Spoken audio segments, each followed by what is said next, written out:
Assalamualaikum warahmatullahi wabarakatuh. Om Swastiastu, Namo Buddhaya, salam kebajikan, salam rahayu, salam sejahtera, selamat datang, selamat berjumpa lagi bersama Gus AA dalam channel Tanda Tanya Politik, semakin gila semakin asik. Terjadi dan terus terjadi lagi, terulang dan terus terulang lagi. Kisah seorang ulama cabul, ustadz cabul, kiai cabul. Padahal baru kemarin ada anak kiai cabul. Sekarang muncul yang baru lagi, ustadz cabul yang merupakan sekretaris MUI. Majelis Ulama Indonesia. Ini Tuhan kayaknya sedang benar-benar marah, bro. Marahnya itu benar-benar gitu. Fi qulubihim maradun fazadahumullahu maradha wa lahum adzabun alim bima kanu yakdzibun. Di hati mereka ada penyakit. Allah tambahkan penyakitnya. Coba bayangkan, Bu. Tubuh kita kalau banyak penyakit, lama-lama tubuh kita membusuk. Kalau sudah membusuk pasti bau busuk. Lalu tercium. Tuhan tampakkan kebusukannya. Gak tanggung-tanggung, bro.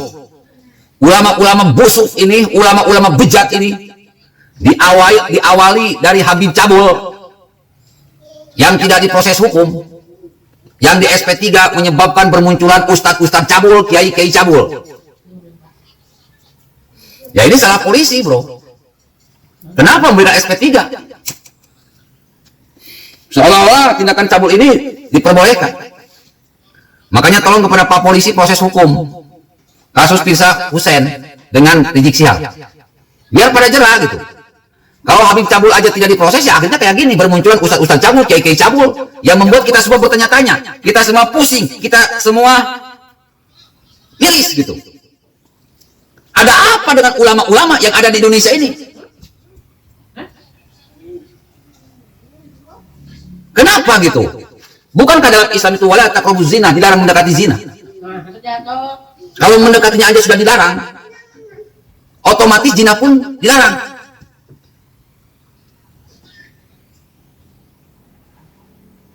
Kenapa mereka melakukannya?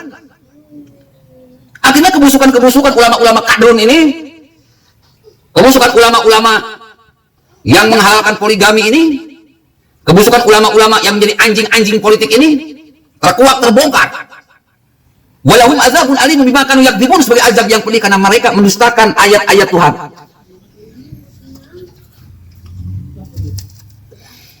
Yukhadi'un Allah walladzina amanu, mereka menipu Allah dan orang-orang yang beriman dengan syahadatnya, dengan sholatnya, dengan zakatnya, dengan puasanya, dengan hajinya, bahkan dengan keilmuannya.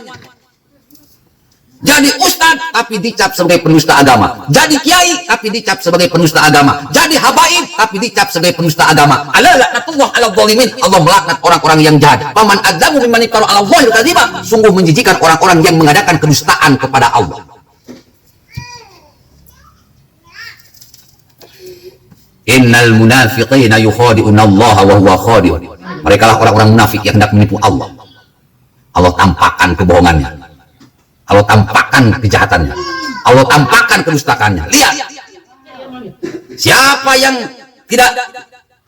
mengira kasus cabul, kasus mesum, Rizik Syihab dengan Pirsa Hussein menggemparkan jagat raya Indonesia.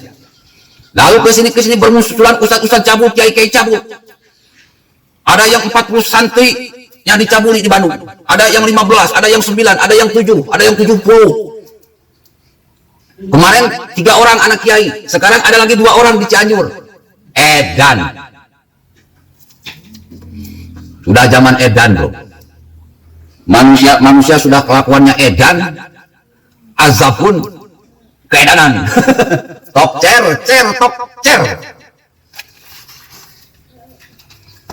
Kalian mungkin bertanya-tanya, kenapa bisa seperti ini?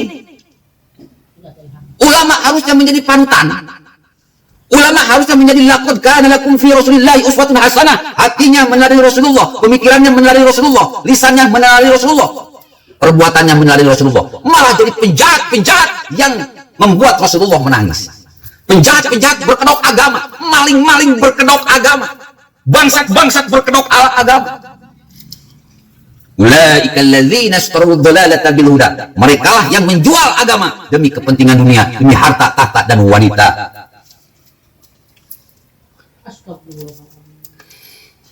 Makanya saya lihat Rizik Syihab cat masuk dengan Pirsa Hussein, ketawa aja. Itulah karma dari Ahok. Banyak ustadz-ustadz kadrun melakukan pencabulan kepada santri-santrinya. Saya ketawa. Itu karma dari Ahok. Kenapa? Ahok itu dulu sedang membuka kebobrokan ulama-ulama kadrun. Bapak Ibu jangan mau dibohongi oleh orang-orang pakai Al-Maidah 51. Malah Ahok diserang, Ahok dihinakan, Ahok difitnah, menistakan agama Islam, menistakan Al-Quran, menistakan Al-Maidah. Keluarganya dihancurkan, demo berjilid-jilid. Kekuasaannya diruntuhkan, demo berjilid-jilid. Bahkan dipenjarakan karena demo berjilid-jilid. Penghinaan yang dituduhkan kepada Ahok tidak terbukti, tetapi mereka memaksakan Ahok di penjara. Maka kata Allah, wallahi a'lamu bi'adaikum wa kafa billahi waliya wa kafa billahi nasyira. Biar aku yang hancurkan musuh-musuhmu, cukup kamu meminta perlindungan kepada Allah, cukup kamu meminta pertolongan kepada Allah. Kata Allah, ku aing urus, ku aing sikat, ku aing hajar. Lihat, Tuhan, tapi pasti kebobrokan, kebijakan mereka diungkap oleh Allah dengan tanpa basa-basi.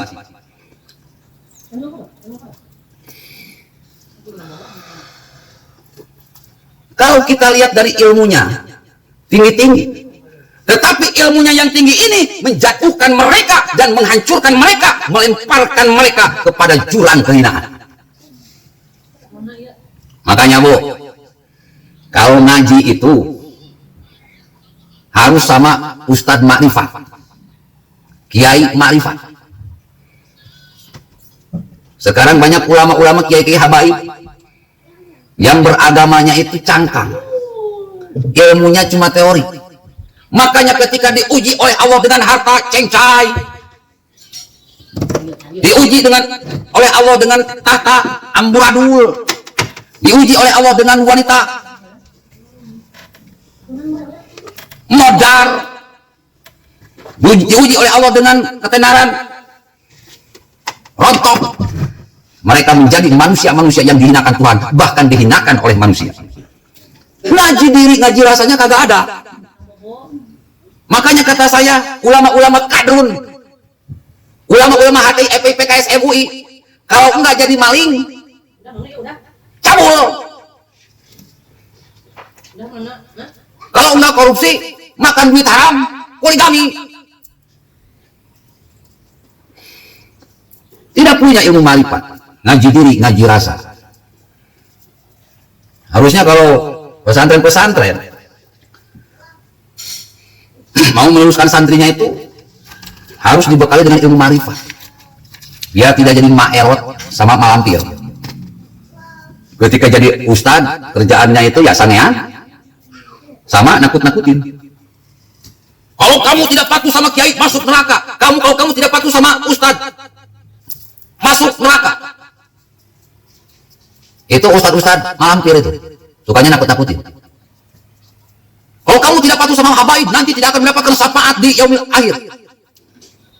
Itu ustadz-ustadz ulama-ulama malampir. Kalau maerot sangean, ya itu yang Rizik Sihab, cat masuk dengan Firza Hussein, si Heri dari Bandung yang dihukum mati karena mencabuli 40 orang lebih, hamil lagi, dan yang lain-lainnya, termasuk yang sekarang sekretaris MUI mencabuli santrinya. Ngeri bro,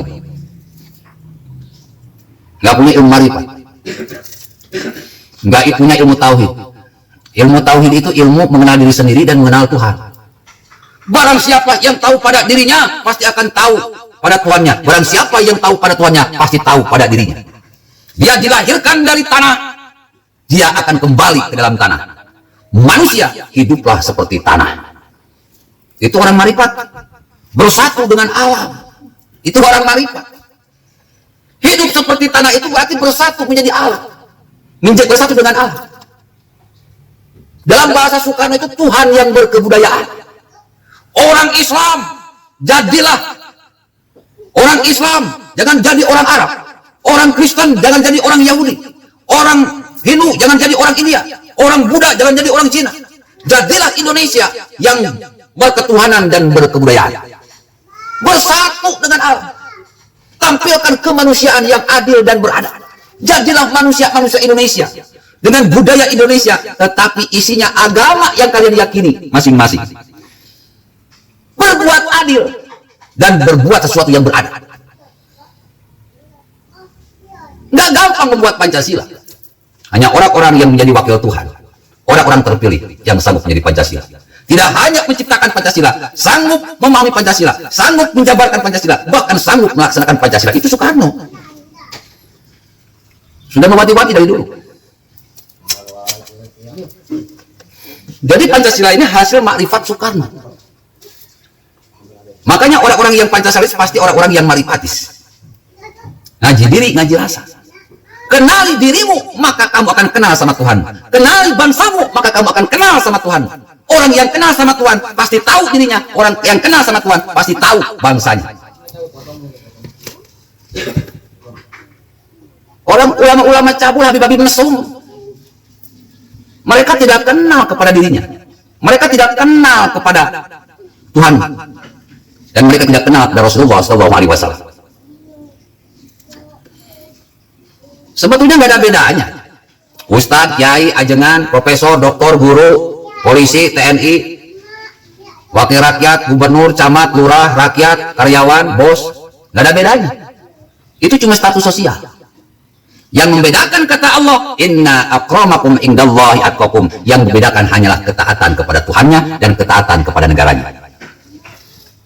Orang yang taat kepada ajaran Tuhan nggak mungkin mencabuli santrinya. Orang yang taat kepada Tuhan tidak akan mungkin melakukan cat mesum. Orang-orang yang taat kepada Tuhan tidak akan mungkin jadi anjing-anjing politik yang digerakkan untuk melakukan demo berjilid-jilid, melakukan kudeta kepada pemerintahan yang sah. Saya berkali-kali ditawari masuk partai, nggak mau. Saya bukan budak-budak partai. Saya berkali-kali ditawari masuk organisasi, saya bilang nggak mau, karena saya bukan budak organisasi. Saya budak Tuhan saya. Ya karena budu wa iya karena stain. Saya beribadah kepada Allah dan saya minta pertolongan hanya kepada Allah. Hasbunallahu wa ni'mal wakil, ni'mal maula wa ni'man nasir.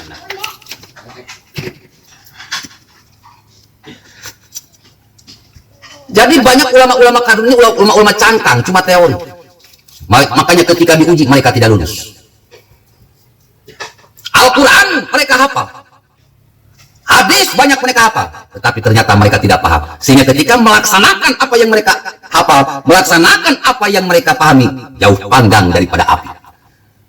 Ya seperti Anies Baswedan, bacot diduluin, kerjanya kayak tai. Ulama kan kayak gitu, bacot diduluin, amalannya kayak tai. Nauzubillah, summa nauzubillah. Belajarlah kepada ustaz, kiai, ulama ma'rifat yang bersatu dengan alam. Itulah ulama-ulama NU Nusantara. Assalamualaikum warahmatullahi wabarakatuh.